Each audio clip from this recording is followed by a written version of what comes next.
प्राचीन समय में दक्षिण भारत के एक जंगल में एक शिकारी परिवार रहता था। इस परिवार में एक लड़का था जिसका नाम तेंदुदुवन था। बाद में यही लड़का कनप्पा नयनार के नाम से प्रसिद्ध हुआ। वह बहादुर और निडर था और शिकार करना उसका जीवन यापन का साधन था। एक दिन जब वह शिकार की तलाश में जंगल में घूम रहा था, तब उसकी नजर एक छोटे से शिव मंदिर पर पड़ी। मंदिर बहुत साधारण था और उसमें भगवान शिव की एक प्राचीन शिवलिंग स्थापित थी। मंदिर उपेक्षित था और वहां पूजा अर्चना करने वाला कोई नहीं था। तेंदुवन को भगवान शिव की शिवलिंग देखकर असीम शांति का अनुभव हुआ। उस दिन से उसने भगवान शिव की पूजा करने का निश्चय किया।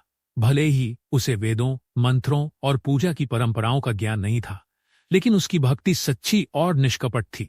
वह अपने शिकार से जो भी सबसे अच्छा मांस प्राप्त करता, उसे भगवान शिव को अर्पित करता।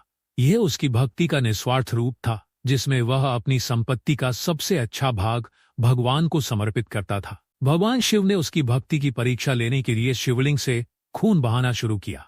कनप्पा ने देखा कि शिवलिंग से खून बह रहा है। वह घबरा गया, लेकिन उसने हार नहीं मानी। उसने अपनी भक्ति की चरम सीमा पर पहुंचकर अपनी एक आंख निकालकर शिवलिंग पर चढ़ा दी। जब दूसरी आंख से भी खून बहने लगा, तो उसने अपनी दूसरी आंख निकालने का निश्चय किया। जैसे ही वह दूसरी आंख निकालने लगा, तब शिवजी प्रकट हो गए। भगवान शिव को अपने सामने देखकर शिकारी उनके चरणों में गिर गया। शिवजी ने अपने प्रिय भक्त को आंख वापस लौटा दी और शिवजी ने कहा, आज से तुम्हें कन्नप्पा नयनार के नाम से जाना जाएगा।